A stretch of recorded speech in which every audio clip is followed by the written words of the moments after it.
¿Qué tal, señores? Buenas noches. Hoy en nuestro debate hablaremos del proyecto de conexión de las estaciones de Formigal y Astún. Analizaremos con nuestros invitados esta línea de acción del Gobierno de Aragón y si es o no el momento indicado para ello. Y además hablaremos de un tema que ayer se nos quedó en el tintero, la reforma del campo de la Romareda de cara a la candidatura olímpica de Madrid. Y para ello nos acompañan esta noche aquí en esta mesa de redacción Julio Calvo, concejal del PP en el Ayuntamiento. Julio, buenas noches. Hola, buenas noches, ¿qué tal? Pascual Moreno, médico. Pascual, buenas noches. Buenas noches, María. Y Marina Sevilla, del PAR. Marina, buenas noches, bienvenida. Hola, buenas noches. Vamos a hablar en primer lugar de ese proyecto de unión de las estaciones de esquí de Formigal y Astún, que va a priorizar el Gobierno. Este año 2013 ya se va a comenzar las tramitaciones y en este proyecto se incluiría una conexión entre las pistas por medio de telecabina. Bueno, ¿qué os parece este proyecto prioritario para el Gobierno de Aragón? ¿Creéis que es el momento indicado para comenzar estas tramitaciones, Marina? Bueno, yo creo que este proyecto pues es un proyecto soñado por buena parte del conjunto de los esquiadores y es cierto que este tipo de proyectos pues necesitan unos plazos de tramitación, especialmente ambiental, largos, pero además pues necesitan también otras viabilidades económicas y técnicas de carácter muy importante. Algunos estudios afirman que cuesta más de 40 millones de euros. Yo creo que la apuesta de la presidenta ha sido clara y contundente. Por primera vez ha habido un posicionamiento claro. Sorprendió ayer con esa noticia de esa unión de estaciones de esquí. Nosotros como partido siempre hemos creído en que hay que trabajar por proyectos ilusionantes, que sean tractores de empleo. Siempre hemos creído en el turismo y en el turismo de la nieve. El primer cañón artificial de nieve se compró en un momento en que se llevaba la Consejería de Turismo por parte del Partido Aragonés. Se ha liderado, el PAR ha liderado proyectos gracias a estar en las instituciones como el Holding de la Nieve, como Aramón, y nosotros creemos que hay que buscar en el turismo, es un recurso endógeno capaz de potenciar la riqueza y el empleo. Ahora, ¿es un momento difícil? Hombre, todo el mundo sabe que es un momento difícil para plantear proyectos de este tipo. Es innegable que son proyectos costosos y que hay que buscar la viabilidad. Por eso el Partido Aragonés ha propuesto que de alguna manera, en el caso de que se desarrollase, y siempre estamos hablando del medio plazo porque las tramitaciones ambientales son largas, se haga con colaboración público-privada. Al final también hay estas estaciones privadas que van a beneficiarse, ahí está Astún y Candanchú, y bueno, pues son proyectos que necesitan una maduración, una cocción, pero que es bueno empezar a dar pasos y ver si efectivamente son viables, no solamente económicamente, sino también técnica y ambientalmente, que es muy importante, que todos los proyectos sean sostenibles. Y al final la sostenibilidad tiene que contemplar la viabilidad económica, técnica, ambiental e incluso social. Pascual, ¿cómo ves este proyecto?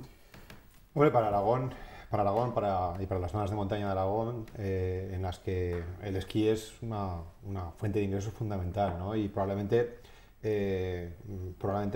difícilmente sustituible por otro tipo de instrumentos que permitan una generación de ingresos en esas zonas, ¿no? Y efectivamente el reto es hacerlo compatible con criterios de carácter social, con criterios de carácter medioambiental, con criterios también de carácter económico y además revisando el papel que tiene que tener lo público en todo momento en esta cuestión, ¿no? Porque es verdad que lo público tiene y puede tener un carácter impulsor en este tipo de iniciativas, pero bueno, yo creo que precisamente es en estos ámbitos donde el papel de lo privado debe ser preponderante, ¿no? Si realmente hay una rentabilidad de carácter económico detrás de una inversión como esta, ¿no? Desde ese sentido, yo creo que actuar con cierto nivel de liderazgo en este momento por parte del Gobierno puede ser algo necesario precisamente para tratar de seguir dinamizando esa zona, pero yo creo que efectivamente tiene que haber un papel muy esencial por parte de la iniciativa privada, porque si no, no podemos dejar que fondos públicos, que ahora mismo faltan para muchas otras cosas, se estén comprometiendo en este ámbito, ¿no? Y luego yo creo que ya como una reflexión general, el esquí también tuvo su burbuja desde el punto de vista inmobiliario y todas las zonas de montaña, ¿no? Y yo creo que tendríamos que también revisar ese modelo de turismo y ese modelo de utilización de las zonas turísticas, ¿no? E ir más a un modelo de alguna manera hotelero, en el que las infraestructuras se utilizan y su propia rotación genera ingresos, y no un modelo de segunda vivienda donde se construyen viviendas que están buena parte del tiempo vacías, donde hay que construir infraestructuras de todo tipo para que esas viviendas existan, donde la capacidad de generación de ingresos es mucho más limitada. Yo creo que ese es el reto también en torno al tema de la nieve, ¿no? Y ahí sí que yo creo también que lo público tiene que tener una función moduladora de la iniciativa privada, ¿no? Que en este caso vio un nicho muy claro de mercado en vender apartamentos en la montaña, pero que yo creo que eso de cara a la repercusión económica que tienen esas zonas es mucho más, condiciona mucho más, ¿no? Y un modelo de turismo también distribuido por igual a lo largo del año, no solamente en el invierno, me imagino que también intentar que en verano se utilice también la montaña. Correcto, correcto. Yo creo, lo que decía Pascual respecto al tirón del esquí sobre el sector inmobiliario, yo creo que ese tirón, independientemente de que no me parece mal que se desarrolle, por supuesto, el esquí y la unión de las pistas, pero desde luego pienso que en la actual situación, desde luego, el tirón sobre el sector inmobiliario está acabado, y posiblemente se vaya al modelo que apuntabas de construcción de hoteles, que es una ocupación, digamos, o una más blanda que no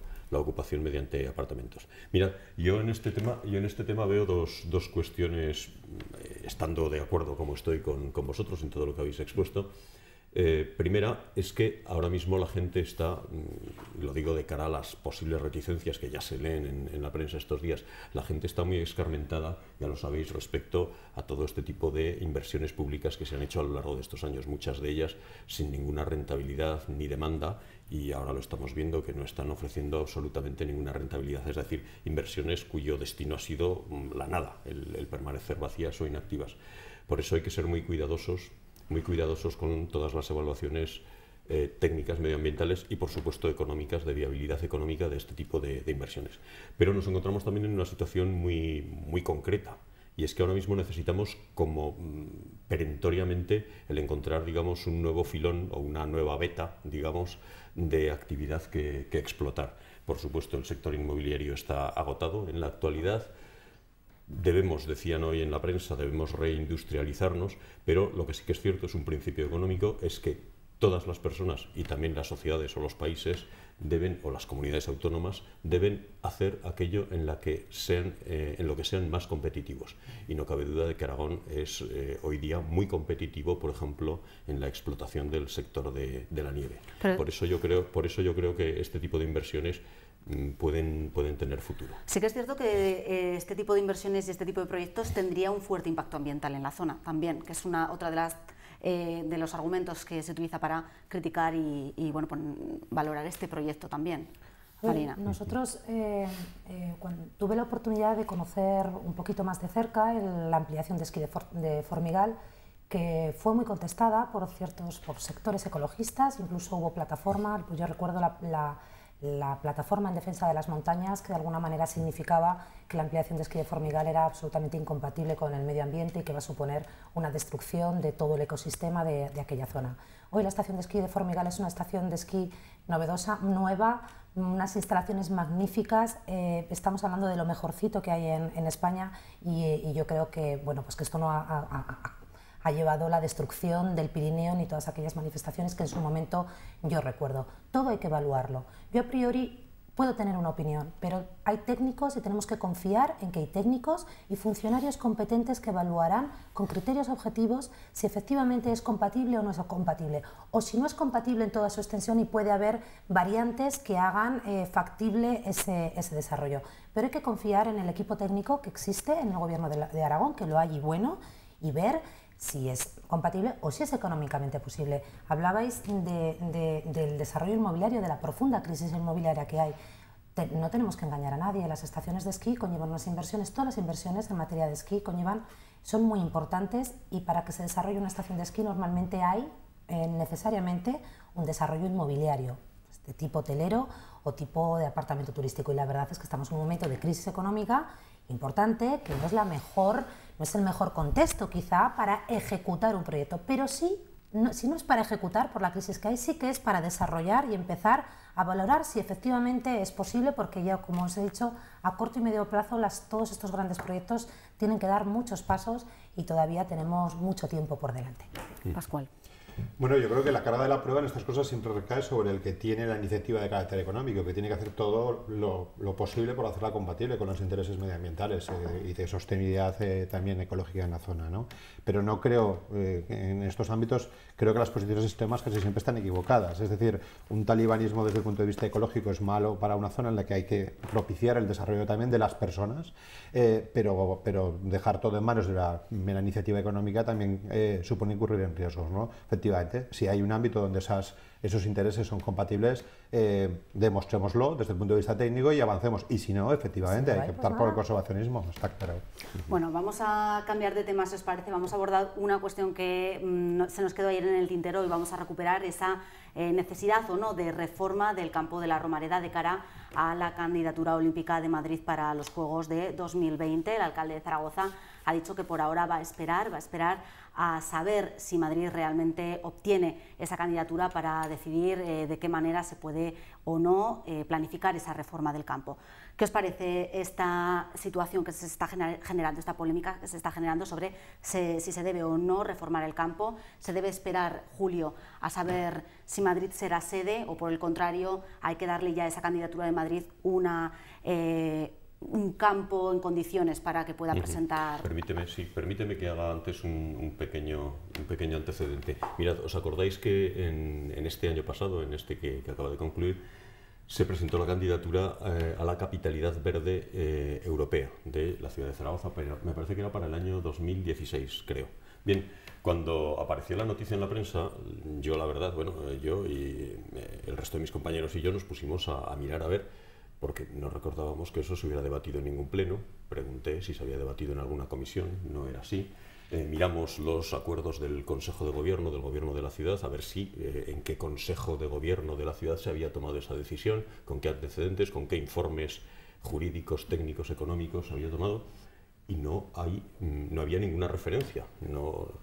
Entonces, rastreando, por fin conseguimos localizar en la página web, junto con el dossier que se presentó, aparecía la carta del alcalde con la cual se presentaba la candidatura. Bien, la carta tenía 2 líneas y media o 3, estaba escrita en inglés, dirigida al presidente de tal, y venía a decir más o menos lo siguiente: yo, Juan Alberto Bello Julve, alcalde de Zaragoza, Mayor of Zaragoza, alcalde de Zaragoza, por la presente tengo el gusto de solicitar o de presentar la candidatura de mi ciudad a tal.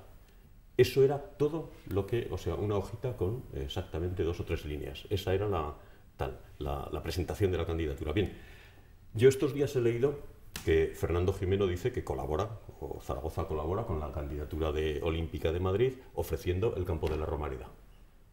Ofreciendo el campo de la Romareda.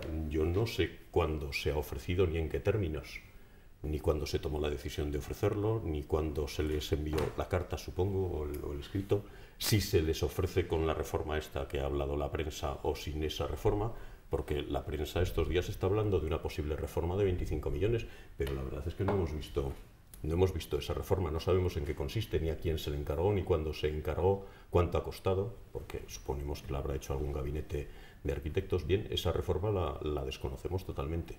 En fin, yo lo que quiero decir es que parece como si aquí las decisiones se tomaran de una forma secreta, al margen de informes jurídicos técnicos, de los informes del interventor. Nadie sabe ni cuándo se ha ofrecido el campo de la Romareda. Sí que es cierto que la candidatura olímpica de Madrid presenta la Romareda como una de sus subsedes, lo cual quiere decir que yo entiendo que Madrid no puede presentar el campo de la Romareda sin un consentimiento previo y sin un ofrecimiento previo del Ayuntamiento de Zaragoza. Bueno, ¿cuándo se ha producido? En fin, creo que entendéis la perplejidad que acompaña esto. Tampoco sabemos, lógicamente, cuando se está hablando de la remodelación de los 25 millones, ¿de dónde van a sacar el dinero? Sabemos que los socios de gobierno del alcalde, Izquierda Unida y Chunta, se oponen. Es decir, ¿ha ofrecido eso sin saber si va a contar con el dinero? ¿Si va a contar con el apoyo de sus socios? Bueno, sí que ha dicho por ahora el alcalde que no es una cuestión prioritaria y que sí que van a esperar a qué es lo que va a pasar, a saber qué es lo que va a pasar con Madrid. Marina. Bueno, yo creo que en estos momentos de crisis plantear una reforma de un estadio que, bueno, pues que hay que verlo, porque para darnos cuenta que es obsoleto, y una reforma de 25 millones de euros, pues es cuando menos llamativo, y bueno, pues uno piensa si no es de bastante insensatez. Y además a esto le sumas lo que comentaba el concejal del ayuntamiento, que una decisión de tanta trascendencia no ha pasado por el pleno, ni se ha valorado, ni se ha comentado con otros compañeros del equipo de gobierno o con la oposición, cuando además son partidos que se les llena la boca de hablar de gobernanza, de participación ciudadana, de gobierno abierto. Igual todo eso se ha producido, bueno, pero de cualquier manera, es que yo lo desconozco. Pues es cuando menos llamativo. No obstante, yo creo que tenemos que han echado marcha atrás, y en eso sí que es una posición positiva, porque hay que tener, bueno, yo creo que en estas cosas lo que hay que tener es sentido común. Las Olimpiadas de Madrid, en el caso de que se dieran, están muy lejos, hay tiempo, e incluso hay tiempo para hacer esa reforma, pero cuando sepamos si efectivamente es sede olímpica. Los tiempos de crisis económica son los que nos están marcando, y hay que decir una cosa, nosotros no estamos de acuerdo con esa reforma, porque ahora, además hay un proyecto además posible en suelos municipales, entre el tercer y cuarto cinturón, en el barrio de San José, aprobado por Joaquín Sicilia, que sería una oportunidad. Y en el caso de que Madrid sea subsede olímpica, el Estado y las administraciones tendrán que hacer un esfuerzo para efectivamente estar a la altura de ese reto. Y es entonces cuando podremos valorar si efectivamente hacemos un nuevo proyecto, porque de cualquier manera echar dinero, mucho o poco, da igual, en el campo de la Romareda, en las condiciones que es un estadio obsoleto y técnicamente ya no da más de sí, yo creo que no es la exposición más acertada. Bueno, en referencia a lo que comentaba Marina de ese nuevo estadio, el alcalde sí que ha dicho que es construir un nuevo estadio hoy por hoy es imposible, pero en el futuro, si fuera subsede olímpica, ya veríamos y esto, pero ahora mismo... Marina, y en muchos años. Comparto la sensatez expuesta en la mesa, ¿no?, por representantes de partidos políticos, que si uno recurre a la hemeroteca, pues descubre el grado de insensatez que se ha ido produciendo en torno al dichoso campo de fútbol de Zaragoza, ¿no? Es decir, que a los que nos gusta el fútbol nos gustaría tener un campo nuevo y moderno, pero efectivamente desde el punto de vista público, nuevamente, yo no sé hasta qué punto se puede justificar que eso es una prioridad. Ni siquiera, lo digo bien claro, por unas Olimpiadas, en la que al final se acabará consiguiendo que 5 partidos de fútbol se jueguen en la Romareda y se acabó el carbón. Quiero decir que en todo caso será porque los ciudadanos de Zaragoza, que serían los dueños de ese campo, entienden que es prioritario que Zaragoza tenga un campo reformado, un campo nuevo. La justificación en torno a las Olimpiadas, de alguna manera, yo creo que es una actividad muy puntual, muy concreta, en la que tendríamos que ver qué gana Zaragoza con esa oferta o con esa propuesta, ¿no? Poco más que decir, ¿no? Desde luego, en la situación que tenemos, si tenemos que hacer la lista de prioridades, creo que para poner el campo de fútbol en Zaragoza tenemos que pasar a la siguiente página, ¿no? Si me permitís un inciso, lo que sí que es cierto es que la experiencia demuestra que la celebración de unas Olimpiadas para todos los países que han tenido es muy rentable. Es muy rentable. Muy rentable. Es muy Las rentable, cosas son como efectivamente. son. Yo lo discuto. Es muy rentable. Y es una oportunidad de desarrollo. Desde luego, todos los informes y todos los estudios que yo he leído, todas las valoraciones que yo he leído, por supuesto, no soy experto en estas cuestiones y tampoco puedo entrar a desmenuzarlas, pero desde luego la valoración que se ha hecho en todas ellas, ha sido muy positiva. A nivel global, digo, y posiblemente, el principal beneficiario o la principal beneficiaria sería la capital que alberga, digamos, los Juegos, Madrid en este caso. Por eso el criterio es qué rentabilidad obtienen los ciudadanos de Zaragoza. Claro, el asunto no esa rentabilidad global, que tiene mucho que ver con el nivel de desarrollo que tiene el país, con el nivel de presencia pública, el nivel de uso que podría tener la Romareda y cuántos partidos se celebrarían aquí, etcétera, etcétera, es lo que condicionaría, pues, efectivamente, la rentabilidad de la inversión que hubiera que hacer. El desarrollo de un campo de fútbol no solamente hay que verlo desde el nivel de uso. Las instalaciones deportivas, las infraestructuras importantes hacen ciudad y construyen ciudad. Os acordaréis cuando estaba el pabellón Príncipe Felipe, que allí no había nada. Hoy es un barrio magnífico en la ciudad y ha contribuido a crear ciudad. Tenemos que ver esas infraestructuras desde esa perspectiva, no solamente desde el uso deportivo que vayamos a darle, sino desde la perspectiva de la creación de empleo. Efectivamente sería mucho dinero, pero puede haber fórmulas de participación público-privada. En cualquier caso, no es el momento, porque hay una situación de crisis económica importante, pero en el caso de que Madrid pudiera ser albergar unas Olimpiadas, yo creo que sí que Zaragoza tendría que buscar fórmulas. Habrá ayudas de Estado para infraestructuras, seguro, como lo ha habido siempre cuando ha habido eventos deportivos importantes en este país y en otros países, y bueno, poco a poco, pero desde luego ahora mismo quizá no sea el momento. A mí lo que me preocupa es que la indefinición del alcalde del equipo de gobierno de Zaragoza pueda comprometer la candidatura en su conjunto. Y lo que me preocupa también es, aparentemente, la falta de transparencia con la que se han tomado todas estas decisiones, todas estas cuestiones que digo que desconocemos. Cuándo se ha ofrecido la candidatura, cuándo se ha encargado el estudio, quién lo tiene, dónde está ese proyecto que dicen, del que se habla, del que habla la prensa, de 25 millones, no lo conocemos. Si se ha ofrecido la candidatura sin contar con los socios de gobierno, que saben que van a ser imprescindibles para que prospere. En fin, todas estas cuestiones parece que se han tomado con una ligereza absoluta y desde luego aparentemente, ya digo, salvo que yo lo desconozca, que no creo que sea el caso, se han tomado con una absoluta falta de transparencia y de participación. Bueno, de todas formas, será un tema que seguramente en los próximos meses veremos cómo se va desarrollando, cómo hasta que Madrid sea finalmente o no sea sede olímpica, hasta que lo sepamos. Faltan unos meses. Faltan unos meses, ¿no? Creo que hasta el verano no sabremos septiembre. nada.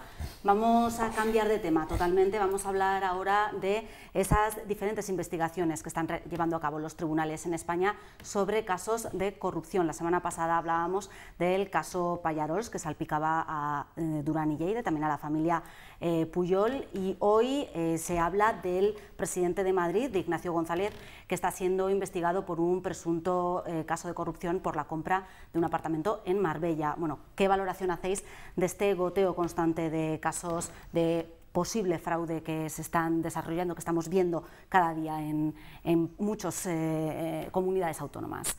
Pascual. Pues yo creo que esto es muy perjudicial para el sistema ciudadano y democrático que tenemos, ¿no? Yo creo que desgraciadamente traslada una sensación, una imagen para mí injusta. El otro día le leía a un amigo que cada vez que se haya un caso nuevo de estos de corrupción política se acordaba de los cientos de políticos honrados que conocía en muchos ámbitos, ¿no?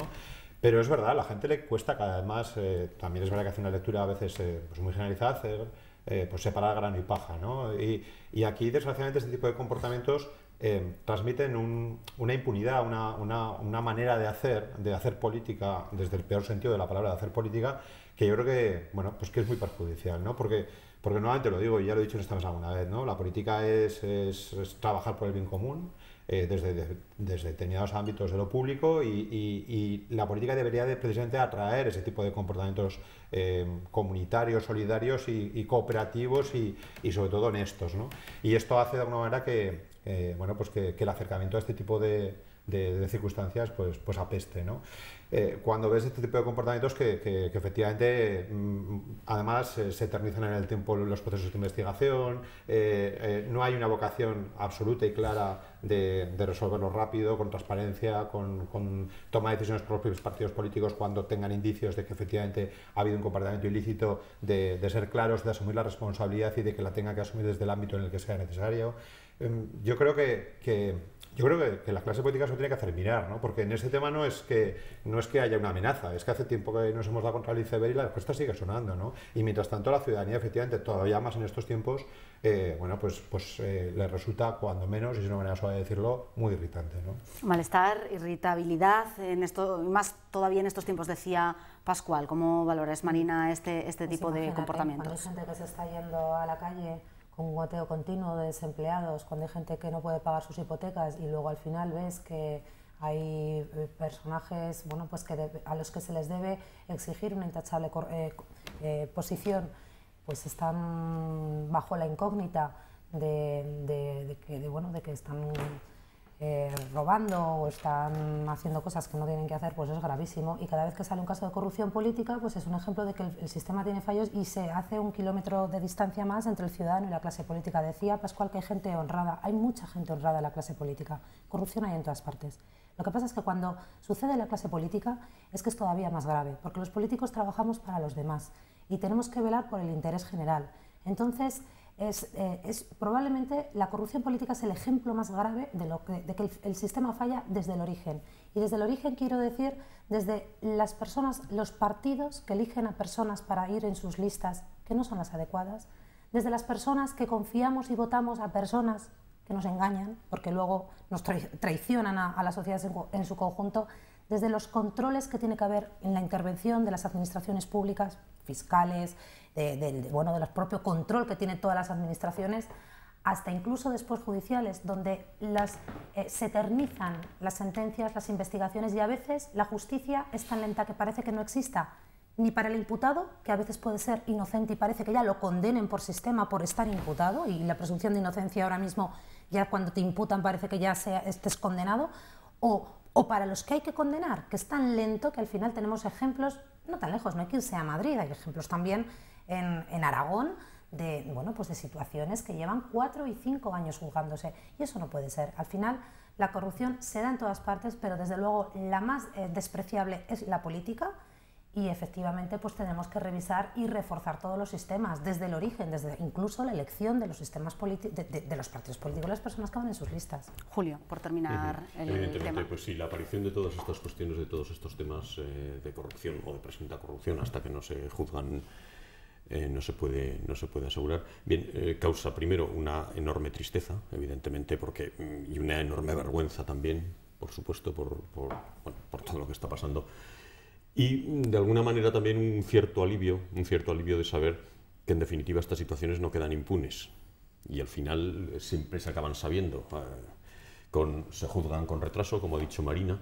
Mirad, yo creo que aquí están fallando evidentemente muchas cosas. Primero, la propia sociedad española, que yo considero, ahora empieza a haber ya una situación de hartazgo y de intolerancia ya que creo que es incluso buena. Razonablemente buena frente a la corrupción, pero la verdad es que hemos asistido durante muchos años a una sociedad bastante complaciente o tolerante con la corrupción. La misma sociedad española creo que tiene comportamientos no del todo, digamos, honestos, no del todo ejemplares. Por ejemplo, respecto a las declaraciones de Hacienda, el dinero negro que circula, por ejemplo, en la compraventa de pisos, etcétera, etcétera. Bien. Y luego una segunda cuestión, es que durante muchos años hemos comprobado cómo partidos políticos imputados con imputaciones muy graves, y recuerdo por ejemplo en la época de Felipe González, los últimos años en donde el goteo de casos de corrupción era constante y sin embargo eso no se traducía en un rechazo en las urnas. Es decir, pasa ahora, ¿eh? Sí, también, cierto. Antes, ahora y... Cierto, tienes toda la razón. Quiero decir que de alguna manera la sociedad española ha sido quizás demasiado complaciente ante esto. Empieza a no serlo y empieza a haber una situación de hartazgo que yo creo que es positiva. Pero efectivamente la justicia es excesivamente lenta, los mecanismos de control no funcionan. Ahí tenemos el caso de la denuncia de los inspectores del Banco de España, por ejemplo. En fin, fallan evidentemente muchas cosas que habrá que revisar. Bueno, con estas últimas reflexiones tenemos que terminar, se nos ha acabado el tiempo. Muchas gracias a los tres por habernos acompañado. Nosotros nos despedimos, mañana estaremos de vuelta como siempre. Buenas noches.